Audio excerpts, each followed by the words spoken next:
microdose, yeah, microdose, microdose, microdose, dose, microdose, microdose, dose, microdose, microdose, dose. What's good, y'all? Kush Hayes here. 193rd edition of this Microdose.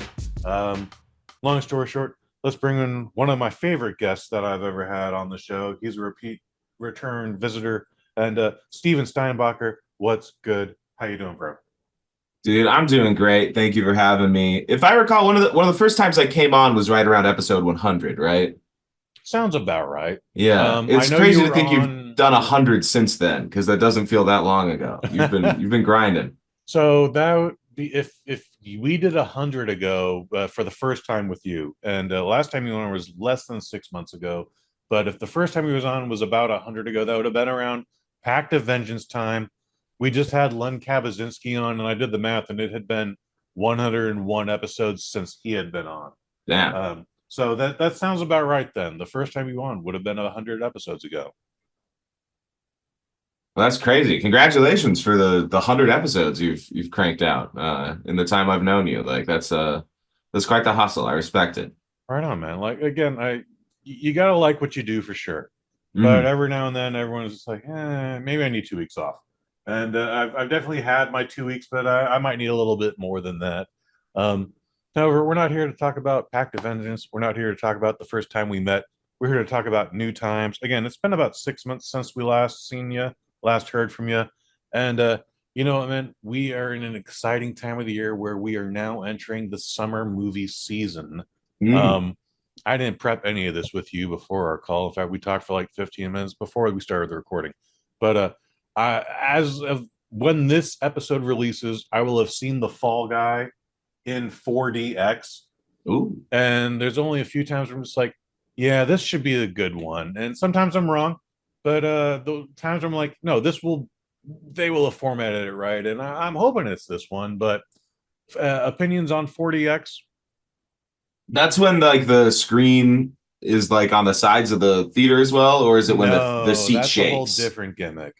I don't think they have any of those in Denver. I don't think I've been to either of these gimmicks. No. This is where you're talking about Screen X, and in my personal opinion, Screen X is some bullshit. That's a stupid idea, just objectively speaking. Stupid idea.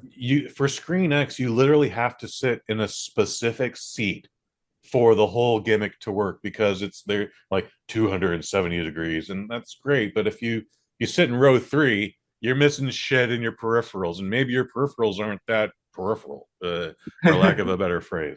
No, this is 4DX where the seats rock. Right. Yeah.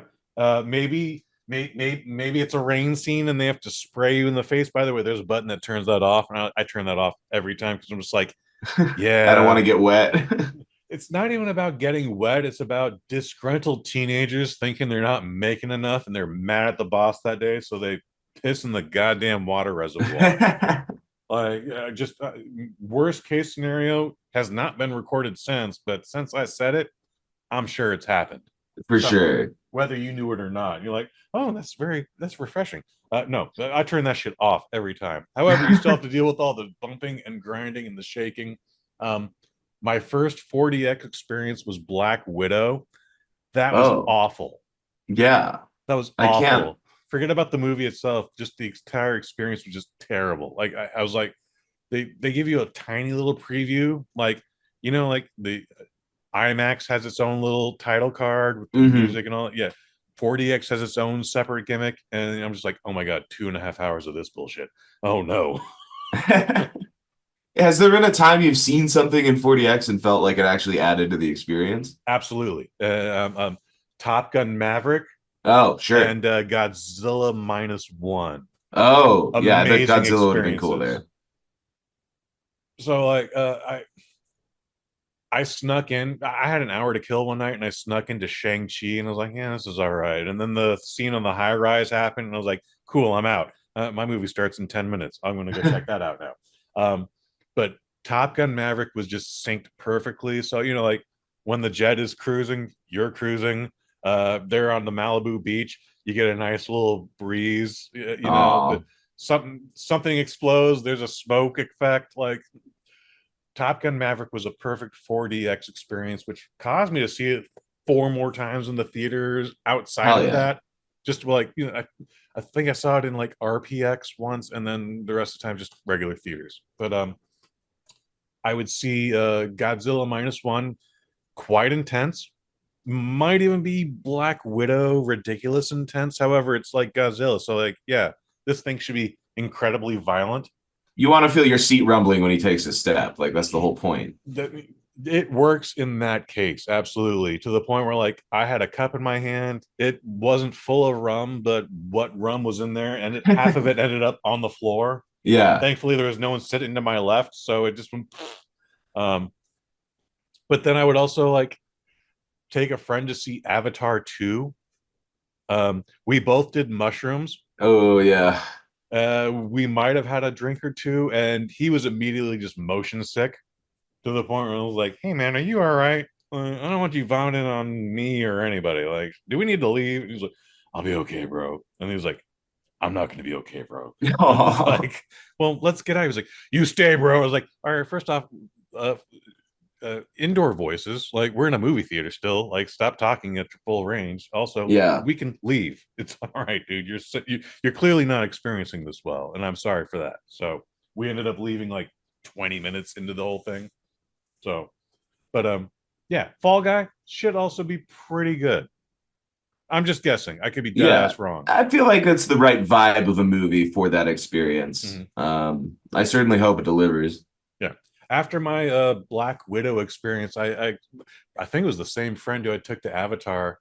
He was like, "It's a good thing you didn't see Fast 9 the week before." But I was like, "Yeah, right." And I still stand by that. Like Fast 9 and Fast 10, like, oh my God. That no, thank you. It would have been terrible, man. What about Fast 10 2? Fast 10 too? Well, we'll have to Fast see. 10 3. I don't believe we're getting a Fast 10 3. I know Vin Diesel said that, but I think he just said that. And then after how bad the return Fast 10 1 was, they're Yeah. just like, nah, we're just gonna stick to 2. That's dumb. We shouldn't even be doing 2. We should just call it Yeah. Fast 11. That's dumb. Again, I don't know. Yeah. Fast X pissed me off so much. Like, it wasn't as bad as Fast 9, but it was just like, oh, a cliffhanger, and that's the cliffhanger, and you expect us to do 2 more of those? I don't know. Then I don't know, Dom. And I'm a big Fast and Furious proponent. What do you think the best Fast and Furious is? Because my problem is I watched them up through Tokyo Drift, and now every time I want to watch a Fast and Furious movie, I just rewatch Tokyo Drift. I haven't watched any past that. Fast and Furious has the same situation that Nightmare on Elm Street is. With Nightmare on Elm Street, everyone will agree that Part 3 is the best one. For sure. But there's a whole group, including myself, that go like, "But I love Part 4." Yeah, Part 4 is my favorite, the MTV one. Dude, yeah, great. Remy Harlan, amazing movie. And the story behind it is more fascinating. There was a whole writer strike, and they just had to make shit up on the fly. At some point, I was like, "Really? And you got this? That's amazing." Anyway, I interviewed Mick Strawn a few years ago, who was the production designer on that film and number 3, and he wrote like a whole book about Nightmare 4 and like just how little control the studio really had over it. It was just kind of like the VFX team like going crazy and making the movie, which I think really shows in the film. Dude, every cent is on that screen in Nightmare 4, dude. Like, it's amazing what they did. And then, just the whole the climax with the souls coming out of the chest. Oh yeah. Like, Jesus the Christ. Soul food. The soul food. The screaming Mad George cockroach weightlifting effects. There's so much good shit in that movie. You're too young for this, but we'll get back to Fast and Furious in a second here, but you're too young for this, but they would actually have like how they made it horror specials on like USA on Saturday afternoons, and like one whole episode was dedicated to Nightmare on Elm Street 4, to where they went into the cockroach scene. They went into the ending where like, arms are coming out of Freddy's bicep and just pinning him to the wall. Like they went into every single detail, and it was one of the most fascinating things I had ever see at any age, I think. That's awesome. I wonder if that's still like around on YouTube or something. I God, it should has dig to be for on it. YouTube now, man. Like I've been watching so many decades of Siskel and Ebert reruns recently, Oh yeah. and it's VHS quality, so it's not great, but it's always interesting to watch. Hmm. Um, anyways, getting back to Fast and Furious, everyone knows the best Fast and Furious is Fast Five. Mm. However, my favorite is Furious Six. Mm. I've seen some of 6 on TV. That's where Gal Gadot dies, right? Yes, and it is Yeah. brilliant. Nice. I need However, to they bring check. her back at the end of the Fast 10, and you're just like, Do they God damn really? it. It's a end credit sequence, but you're just How do like, they God bring her damn it. back? Like, didn't she fall of an incredible She fell height? off a plane while it was in motion. However, the bad guy of that movie also fell off a plane and then helped his brother, Jason Statham, in Furious 8 rescue a baby. Mm. But then they did not acknowledge him in Hobbs and Shaw whatsoever, which is also weird. Yeah. Wow. The fast lore is deep as it is wide and fast. The Fast Lord, you would need like 7 chalkboards to get it all together, because there was a minute where like things were a prequel and you're like, what? Like it took us a Yeah, while to actually like catch up to Tokyo Drift, because they like because Han retconned a bunch. dies in Tokyo Drift, but they put him in a bunch of the movies, right? Yes, one of my favorite characters, him and Gal Mm. Gadot. Well, I'm glad they're bringing him back.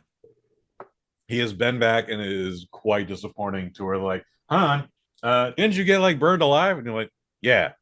And they're like, how'd you? He's like, don't worry about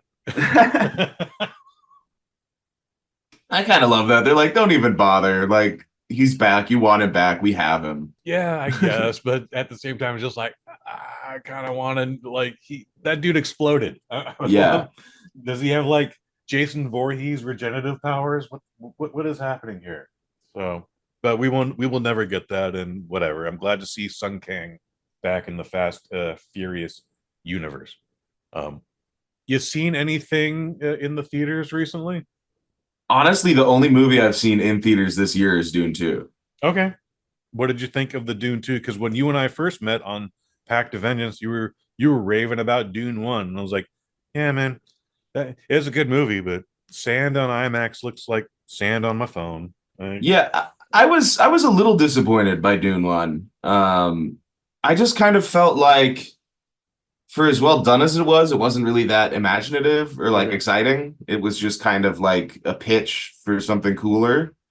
And Mhm. thankfully, Dune 2 was that cooler thing. It was very cool. Yeah, it was much more imaginative. It was much more creatively like tackled on like just like an aesthetic level.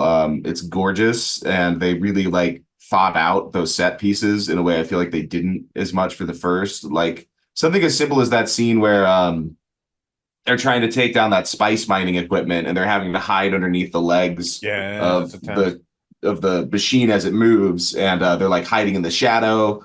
It's just like very well thought out. Like the every set piece in it is like just sort of intuitively built from the ground up. I felt to be like really engaging and exciting, and also kind of like refreshing and like something you haven't really seen before, which I wasn't expecting. Like I thought it would be competent, but I just didn't know if I would really care that much, and it blew me away, just like through and through. I thought it was so sick.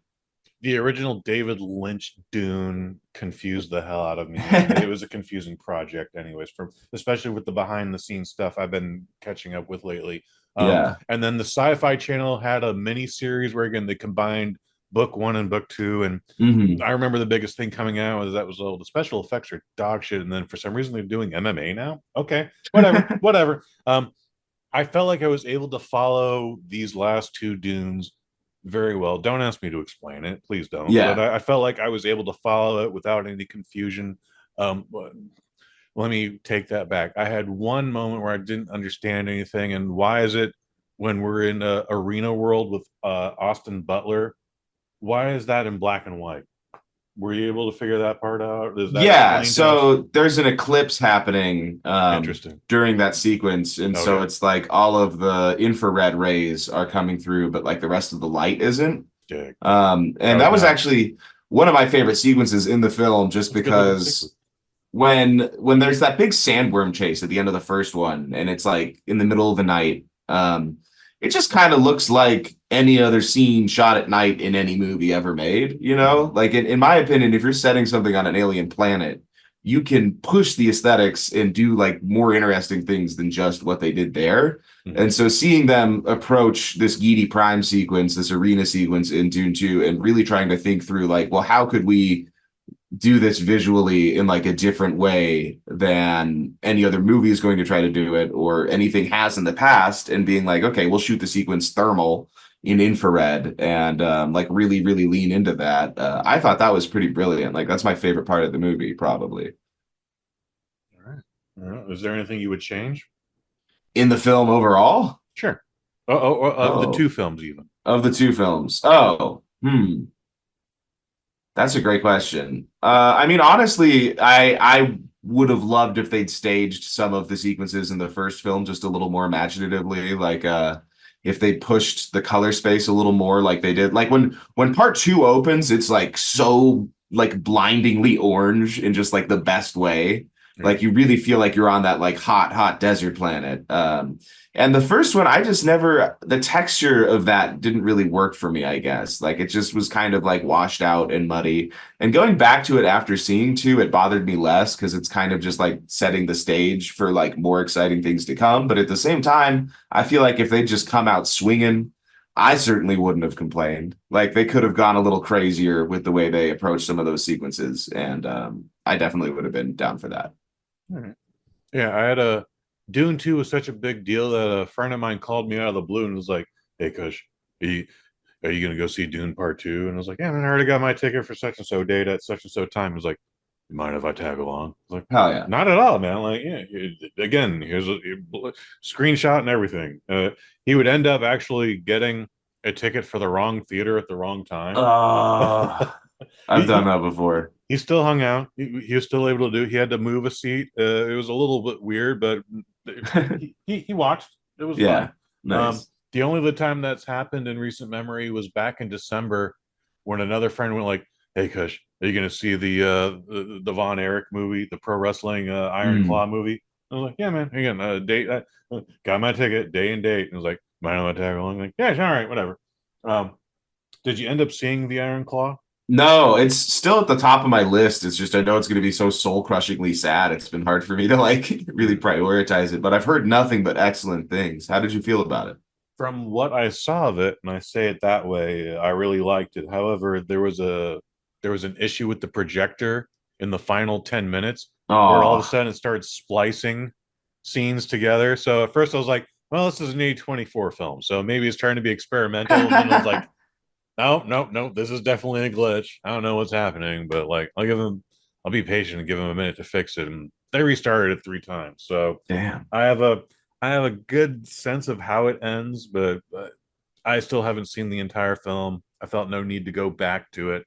I was kind of miffed off that I had to go across town when it would end up actually playing that same night, that same time in the theater that was closest to me. Oh, But it's one of those things where AMC was like, "Yeah, tickets on sale in November," and Regal was like, "Yeah, 3 days from now. Come on, man. damn. It's not a big deal. You can see it in 3 days." Anyways, Yeah. Was it a 35 millimeter screening? Like how was did the Dolby. images Dolby? I did so that's so crazy to me because Yeah, it's just like a DCP being projected. yeah. Like how does it end up looking like that? That's amazing. Yeah, so I texted that information to another friend of mine who's as deep into film history as you are and technical stuff like you are. And he was like, "What do you mean? Like, it's a digital projection?" I was like, "Hey, man, I'm just telling you what happened. Like, again, Yeah. like it literally just like dialogue was skipping over each other. I don't know what happened. They tried to restart it 3 times. And after rule of three, they're like, "All right, everyone gets a free admit pass. Hooray." Um, I can tell you without spoiling anything, they erase an entire brother from the movie. Yeah, the one who had like brittle bones disease, right? I don't know, but he ended up having a substance abuse problem and then killed himself anyways. Mm, Like, and suicide's not an uncommon thing within the family, and that's right. part of the whole curse. But it's very NWA straight out of Compton. We're like, oh my god, we erased an entire member of the band. What the Who got erased from the NWA movie? Prince, not Prince Akeem, Prince, Arabian Prince. Oh, Arabian. damn. Yeah, I He's on the don't. cover. Of the album or the movie? Straight out of Compton, the cover Oh, of the album. Yeah, and damn. but not in the movie. Yeah, that's crazy. I don't think I ever noticed that. That's nuts.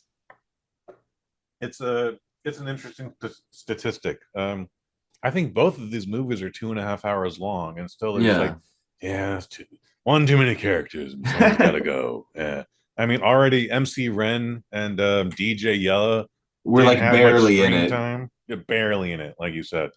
But yeah, that happened. We're like, yeah, sorry, Arabian Prince, vio con Dios. I thought Straight Outta Compton would like hang around the zeitgeist a little more than it did. Like it made a ton of money. It was a very Mhm. big deal when it released, but I honestly can't remember the last time anyone even mentioned it existing. No one talks about it. It fell into that Oscar trap. Like if you get nominated for the Oscar, you don't. No one talks about you after March. Yeah. Which Um, is just a funny way to look at the NWA movie. It's like, was anyone expecting it to win Best Picture? yeah, a few people. I mean, it was a good film. I liked it. F. Gary Gray is a solid ass director. I wouldn't have. I don't even remember what was nominated that year, but while I would not have predicted it, I think it was my favorite movie that year. Oh yeah, So it's definitely one of those movies where like I saw it in theater 3 times, and nice. a couple of those times I had a little too much bubbly. So when I'd get home, I'd pop up the iTunes and then I'd pre-order it. And once upon a time, a window came and was like, "Hey, dude, you already ordered this. Stop that bullshit. You're like, I want more. I need more Straight Outta Compton. I need more Straight Outta Compton, please." Straight back to Compton. You been watching any TV, any Netflix, any Amazon Prime? We watched this show called Baby Reindeer. Have you heard of it? Uh, it was just mentioned the other night. It's about a stand-up comedian. That much I know. Yeah, so my girlfriend Audrey found it on TikTok and was like, "This is about a comedian getting stalked. We should Okay, check it out." And I was like, "That scary. sounds interesting." So we watched it, and I'm a little split on it, but it is interesting. Okay, Um, it's what's cool about it is it's like a truly unflinching and honest like look at someone's own problems in a way I didn't expect it to be. Like this guy admits things I would never admit if I were making a thing about my life, in a way that's honestly pretty fascinating. Like the protagonist is like the guy who these events supposedly happened to, and he's like the guy who wrote the show and stars in it, and he does a good job in his role. But at the same time, it's like you only really have his accounting of the information, and when he's like admitting to some of the things he's admitting to, you're like sort of have trouble trusting him in other ways to be like, yeah, this lady was definitely as crazy as you're saying, and you weren't like sort of egging her on okay. just for your own sick amusement. I don't know. But it's very binge worthy. I just at the end of the day, I appreciated it. I didn't think it was really all that well written, but I did like just the brutal honesty he approached the material with. Okay. And you went through all the episodes of the season? Yeah, I think it's 6 episodes and they're not Okay. all an hour. Some of them are like 30 minutes, I think. But yeah, it's pretty crazy. It's a fun ride. It's disturbing. But there were some parts that had me like truly shocked. So I'll give it credit for that. All right. I just went through Amazon Prime's Fallout. Oh, It's yeah, I based on the watched video that. game. I watched that too, actually. Okay. Did you get through it? Yeah, I watched the whole season. Yeah, it's a nice quick burn. And Yeah. I have no experience with the video game. I actually had no idea it's been going on as long as 1997. Yeah. And there are times where because they always going back through YouTube now, and everyone's like, here's this cover and here's this cover. Like they all feature a giant robot, and then I'm also like, oh, is that like Bioshock or something or other else? Like again, someone else I explained that to the other day. And we're like, yeah, I think it was that game. Anyways, um, thoroughly enjoyed it. Love that they used original characters, so there's no real comparison to any of the other video games. Again, Yeah. still have no experience with those, but told an original story and some interesting characters. Totally. I have to be honest, I went into this with the lowest of expectations. I thought Okay, it was just gonna be dog shit, if I can be real. you can be real. But I had a great time with it. I did not expect to like it anywhere near as much as I did. My girlfriend also really liked it, who's never played any of the games. I've played the games, but I think the newer games are pretty bad. So I just don't really have like the allegiance to the material. Mhm. I think a lot of the people who were like excited for it did. And honestly, the only reason I watched it was because of Walton Goggins. Like I saw He's the great. trailer He's where the he best was thing about it. where he had like a bit of a double role, and so Yes. that was enough to like get me to watch it. And they use him so well. That was honestly like one of the highlights for me for sure. But also just visually, they kind of nailed it. Like the world felt tangible enough for how goofy it was, Hmm. and it looks a hell of a lot better than a lot of like modern movies coming out, which I did not expect. So yeah, I had a good time with it. I thought it was genuinely pretty funny. I thought the action was a little clunky, but it was gory enough. I didn't really care. Like they definitely put enough attention into like selling the things they really wanted to sell. And as far as the writing went, like they kind of did capture like the vibe of playing the game where it's like all about like certain choices and like getting Okay. sidetracked in a way that was not annoying. I feel like a lot of the times when someone adapts a property to like another like form of art, and they try to keep those things intact, it's just sort of like weird callbacks that don't really work for people who don't know what they're like engaging with. Hmm. And I didn't really get that vibe at all with the way they handled this. I felt like there were Easter eggs that were very obvious, but they weren't shoving them in my face. I don't know if Yeah. I'm explaining that correctly, but I'm just like, oh, okay, bottle caps are a thing. Great. Hmm. The Pip Boy, that's a thing. Et cetera, et cetera, et cetera. So, but it's a very interesting character dynamics where you got the naive girl, you've got the guy in the robot suit, and then you've got the zombie cowboy, aka Yeah. the ghoul Walton Goggins. Walton Goggins, I believe. Yeah, Yeah, he's awesome. What they do with him is just great. fascinating. Again, he's the best part of the series so far, and yes, I would love to know what they do more with him. Hopefully, it's good. Usually, every time the first season is fantastic, the second season teeters off because, well, we had 5 years to develop this season and Yeah, only 7 months to develop the second one. Yeah. So, for but sure. I imagine if the second season's going to be any good, we're not going to see it for years. Like, which is kind of a bummer because I'd watch more right now. yeah, no, Um, everyone's backed up still because of the writer's strike. Um, over the I guess it's not even the pandemic, but last year I finally went through the marvelous Mrs. Maisel. I heard that Uh, was good. it's good. It's really good actually. That first season again, magical.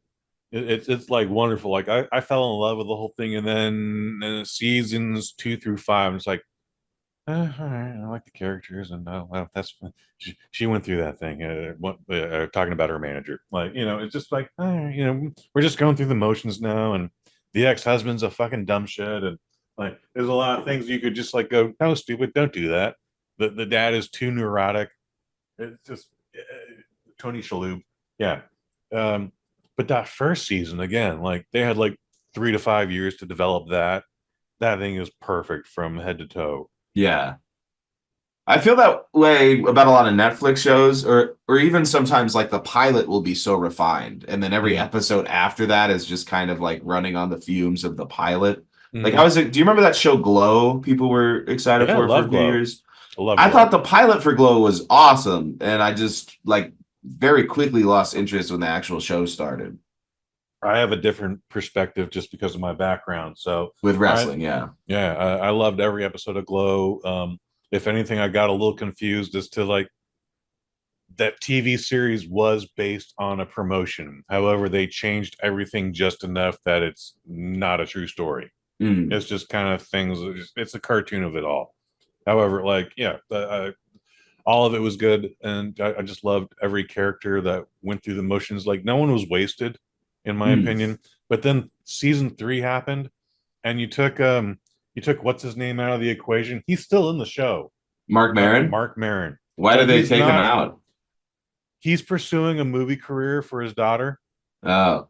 and that it's a cute storyline, but you're just like, no, I like him cussing out these broads in the ring, like just like this is a terrible storyline. Bring him back, and then it doesn't Yeah. matter because everybody at the end is like, we're going on a break.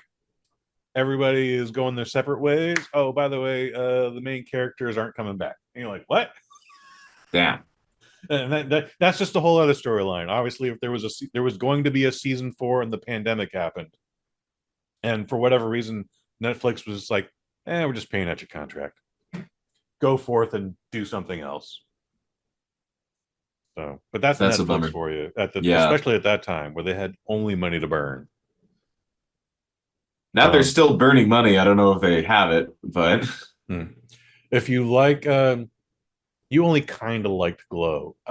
If you like a telenovela, I would recommend you go check out Queens of the Ring, also on Netflix, which is about lady luchadors. Oh, hell yeah.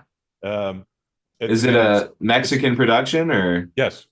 Okay, yeah, I'll definitely check that out. It's in Spanish. You can get an English dub, but it's awful. I would never watch it though.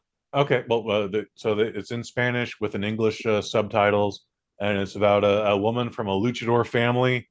She spent 6 years in prison for her boyfriend's crime, and she didn't snitch. But now she's estranged from her daughter, and her husband, her baby's father is like, he's still a promoter, and it's full telenovela, but it's got a better ending than Rocky, and there's 10 episodes of it. And I was just like, this is amazing. I love this. Hell yeah. Tear shed. Will there be more, or is that just like a one run sort of thing? God, I hope there's more. It sets it up for more. I could write more of it if they don't have anyone for it. But I have no idea. Again, it's through Netflix, but it is a Mexican production, so who knows? Are you following the Jinx season 2 at all, by the way? Do you know of this? I don't know what the Jinx season 1 is. The Jinx was a like a true crime series in 2014, maybe 2015, about this guy Robert Durst who got away with murdering his wife. Oh, yes. Okay, I know of that. Yeah, so the original run of it ended with him basically confessing to all the murders without realizing he still had his mic on. Oops. That was like kind of like the final like little drop of the show was just like this audio of him like being like, yeah, I killed everybody. So there's a new season that's airing right now that takes place like that started production after he died, because he died while in jail in 2022. Okay. And everything they've like dropped along the line so far of like the little like hints to where it's headed has been really, really exciting. Like it's pretty crazy. It's a good show. Okay. All right. Yeah, I'll have to check that out. No, the last kind of true crime series I watched, I don't even remember what it's called, but it just came out with this past 3 weeks. It's on Netflix, and it's we're gonna put cameras in a prison and see what happens. And This is not a new situation whatsoever. However, I think it's in Louisiana, maybe it's Texas. I'm sorry, I do forget. But the warden is trying out a program where he's like, well, in this one section, the perimeter will still be locked up, but all the doors within that perimeter will remain open. And we'll see. We're going to take all the guards out, except for like during lunchtime. But as long as no one gets stabbed, those doors will remain open. And well, no one really gets stabbed. They have to close the doors a couple times. It's only 8 episodes long. Again, it's not anything original, and spoiler alert, the program works. But it works. It did for for these 8 episodes or 10 episodes or whatever it was. Who knows? At the end of it, they're like, yeah, we're going to try this in 3 more sections now. And I'm just like, I don't know, buddy. You got lucky on this one, but you still struggled. Normal prisons are so poorly run that I can't imagine even an idea as ridiculous as that being much worse. So that's fascinating. And that was on Netflix, you said? That's on Netflix. I'll have to check that out. Type in prison. Yeah. No, so I've seen a couple other reality TV shows that are involved in prison where they're trying a new program. Last one I watched was a few years ago. It was definitely during the pandemic, and even then it was a few years old. But they took 8 normal people, normal in quotes, and they're like, yeah, we're gonna put you in this, you know, the lightest of gen population. Like you might still want to watch your back, but man, no one's gonna fucking murder you here. Don't worry about that. No one's gonna rape you. It'll be okay. So, and we're gonna see what happens. And by, you know, if you ever get too scared, you know, throw an X up or whatever, and we'll catch you on the camera, and we'll get you out of there. You know, there's a dude in there, like his brother's in jail, so he's like, I want to experience what my brother's experiencing. I'm like, well, that's stupid. And then there's a substitute art teacher who I'm just like, oh my god, this guy is absolutely mentally insane. Like just mentally insane to the point where like he's pissing off other prisoners. Hell yeah. To the point where like on his first day, he's like, so we get NFL Network in here? What's up, guys? And they're like, what the fuck is your problem, man? Like, we're doing real time here, guy. Like he pisses off so many people. There's a soundboard where like, we should fuck him. You're like, oh no. Oh my god. Is he trying to get people to do art projects with him? He's like, no, that would have been something. No, he's treating this as a joke. Damn. But he catches up quick enough to that he's like, he puts himself in solitary confinement. And then anyway, that's the whole thing. There's a dude who has no business even like crossing the street unattended, but he's like, I want to be a prison guard someday. Like, just like, imagine Hans Molman, at 19. But like even his brother, who's in a foot and a half taller and in like physical shape, he's like, what the fuck are you thinking, dude? This is not a good idea. And he's like, but I want to be a prison guard. And he's like, you cannot be a prison guard, man. And by the way, like, people are punking him out day in and day out. There's a Marine who goes in there and like he immediately gets respect, just like, hey man, can I help you wash the tables? And they're like, yeah, all right, you're now there with us. All right, wash the tables. Nice. There's a lady who goes in. She's a former, I forget if she's a former cop or a current cop, but she gets caught real quickly where they're like, you're suspect. You don't belong here. You're probably an undercover. And then there's a housewife, just total vanilla, and her husband the entire time is like, yeah, don't do this, stupid. You could just back out. You do have 2 kids back here, by the way. And she's like, but I need to experience stuff. And then she's bitching at him on the phone. It's like, you don't know what I'm going through. He's like, actually, you're in jail, so I have a feeling of what you're going through, and you didn't have to be there. You literally put yourself there. You didn't even commit a crime. You put yourself in jail. How stupid could you be? I hope they're getting paid handsomely for that. That's crazy. It's a reality show, so you know they're not. They're not. Yeah, we started watching The Bachelor just for something to do recently, and we found out none of the women get paid except for the one who wins. They don't get paid a penny. They don't even get a day rate. They don't get a day rate. Like, at least on some of these other reality shows we watch, they get paid like $5,000 to be on the season, stuff like that. No, on The Bachelor, the women don't make a penny. And they sign an NDA that lasts for 20 years. 20 years? Yeah. Have we had 20 years of The Bachelor now? We have. Okay. So that means someone's NDA finally expired? Yeah. I know there have been a couple books written, but I haven't looked into it yet. But I am curious to know, because I can't imagine chill stuff is going on those sets. Who knows? Well, so like I know The Bachelor's been a thing forever. Yeah. Even probably as long as Survivor and or Big Brother. Mm-hmm. But I remember Joe Millionaire, and I think you might be just a little bit too young for that, but it tried to be The Bachelor, maybe even before The Bachelor, but it was a trick. So they took this construction worker who was also pro wrestled on the side, and they said like, this guy is a millionaire. Meanwhile, this dude's drinking Pabst Blue Ribbon and eating sushi from the 7-Eleven. If he doesn't seem that intelligent, so he's probably eating 7-Eleven sushi. Yeah. Anyway, they fooled them all and think like, this guy's a millionaire. We gotta do everything. And then like through creative editing, like he's hanging out with like one babe, and then she's kissing on his neck, and as her head is going down, she doesn't even get like past his pectoral. But they cut to black, and they're and you're like, oh no, what just happened there? What? Yeah, okay. So they made an oral sex reference. Yeah, just okay. So weird censorship stuff, but not actually happening. They're just like playing a joke, basically. Yeah. but they still definitely exploited it. play that stuff up as much as they can, for sure. That's crazy. Oh man, one more reality TV show. This is more true crime. Have you heard of the curious case of Natalia Grace? Dude. Yeah. So I watched. I didn't know there was a first season. It came up on HBO Max the other night, or Yeah. months ago. But they're like, now season 2. I was like, what? There's a season 2 now? Like, again, like only a day had passed when season 2 showed up for me. So I was like, oh shit. And that thing is crazy. That show is crazy. Yeah, man. I'm so glad you've seen this, because what the hell? There's nothing like it.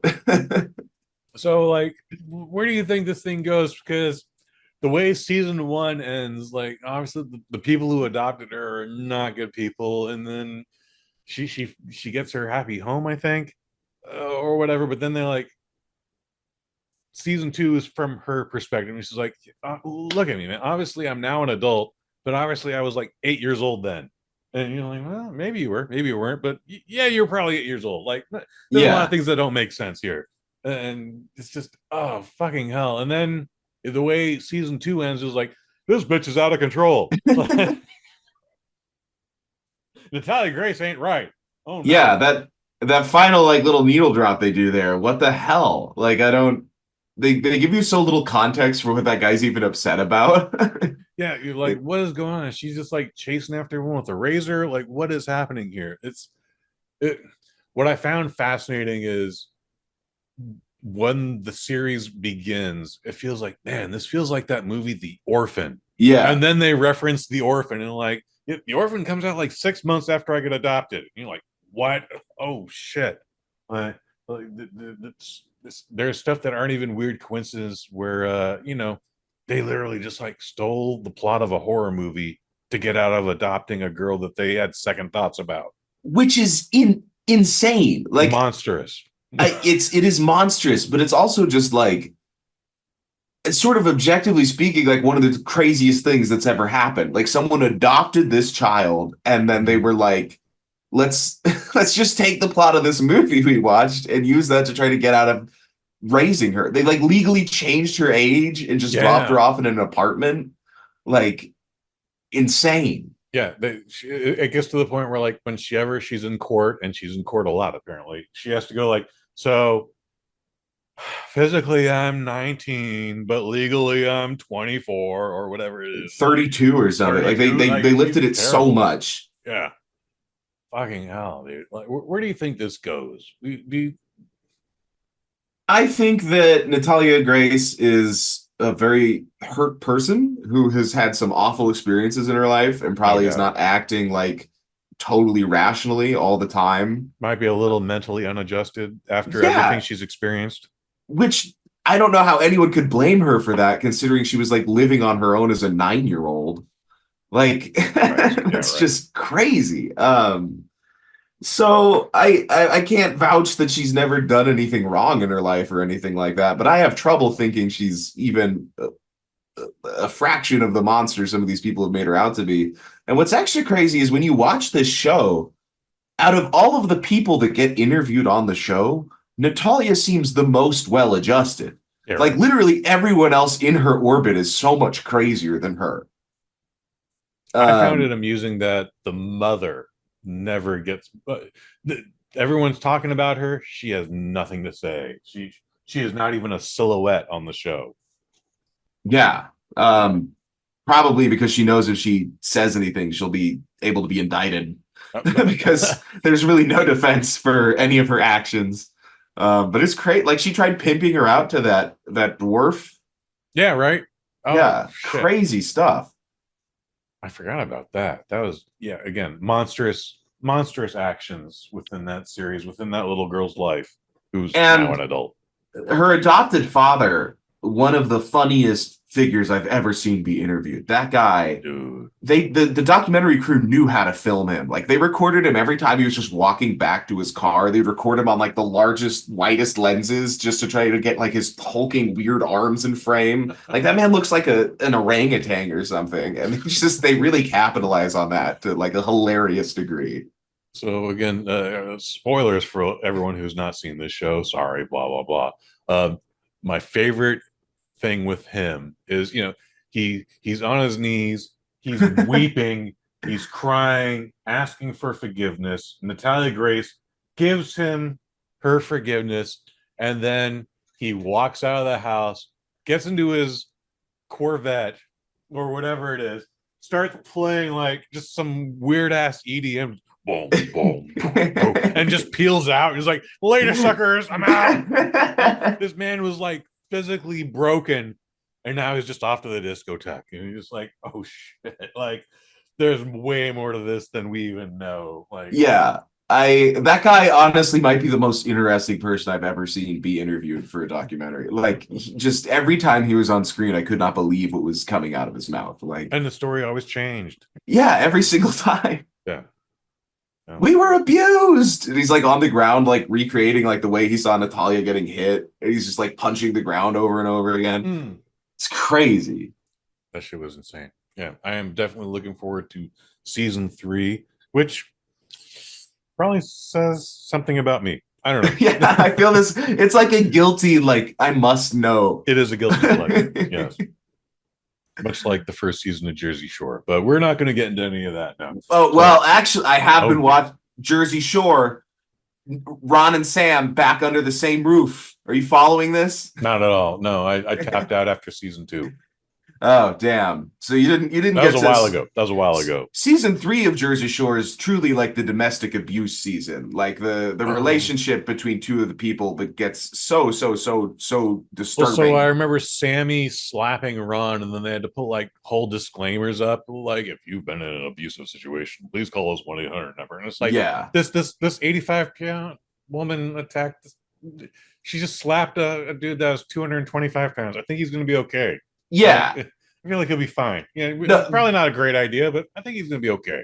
The way the original show was edited tried to make her look insane, even though it was 100% him, like, pushing her and, like, also abusing her and, like, being really, really, really horrible to her. And, like, it's edited in a way to be like, man, this woman's crazy. Like, they try to make you side with Ron, who since then has been, like, charged with domestic abuse and a bunch of other things. He kept getting kicked off the show for, like, this new show, Family Vacation, and now out of nowhere they've just like brought him back. Like, he's like, I put a lot of work into myself, and he's just back on the show, and he's under the same roof with Sammy, which is like crazy considering like she wasn't even on the show because she didn't want to come back and see him. She came back after he'd been kicked off for all these horrible crimes, and then they just brought him back.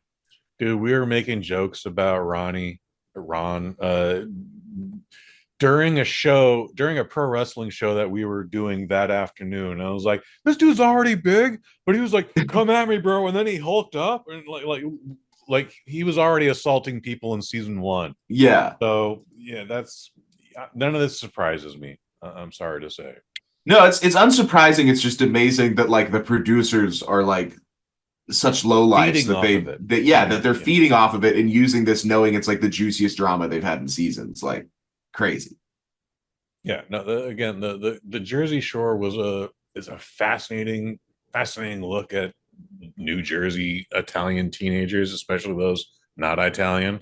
But it gets old very quickly, and I'm 1,000% surprised it has lasted this long. Like, I've seen a couple like specials on Where Are They Now. Like, I've seen the Situations story where like he's a flat earther. Time. Oh, he's a flat earther too? Yeah. They had an episode recently where he took all the guys to a flat earther convention. It was just like one woman in a public park. Oh, no. Very, very funny. Oh, no. Fucking hell. I hope that's staged. Just for his sake. Stupid. Fucking hell. But anyway, yeah. But yeah, dude, I remember when they kicked the one chick off for just being too broke.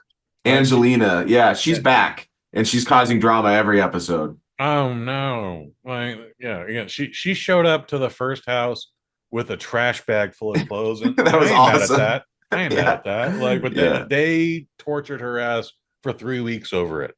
Mm-hmm. Oh.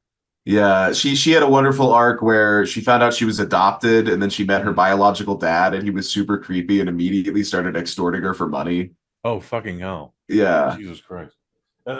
Ironically, the two people I found the most level were Vinny and JWoww. They're Yeah. just like, this is the voice of reason? Oh my God, we're in so much trouble here. They're like definitely the most normal out of anyone, which is saying something because Vinny's a stripper and JWoww's JWoww. Vinny's a stripper now? Oh yeah, Vinny tours America working for Chippendales. He's like probably the most famous American male stripper. Isn't he like 35 now? Like, that's Yeah. pretty old for a Chippendale stripper.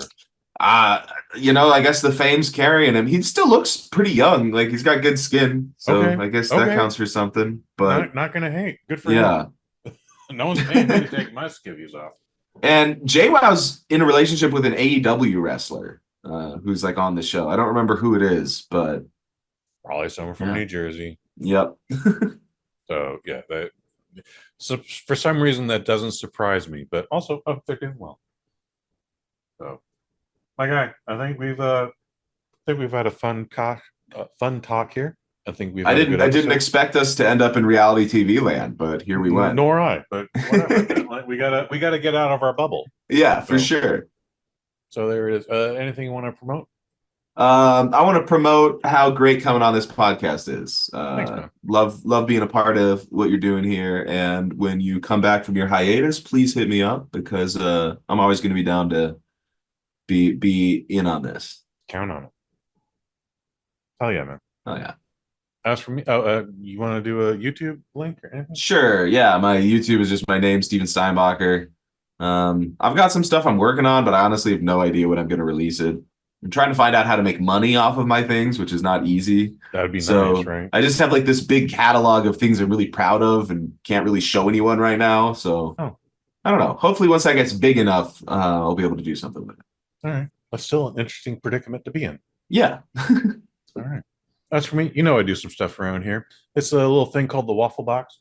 Friend of the family, Mike Fish. We talk about everything and nothing all at the same time.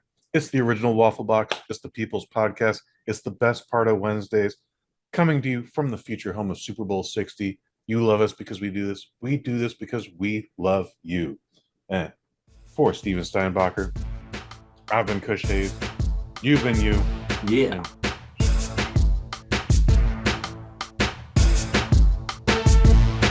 Microdose, microdose, microdose, microdose, microdose, microdose, microdose, yeah, microdose.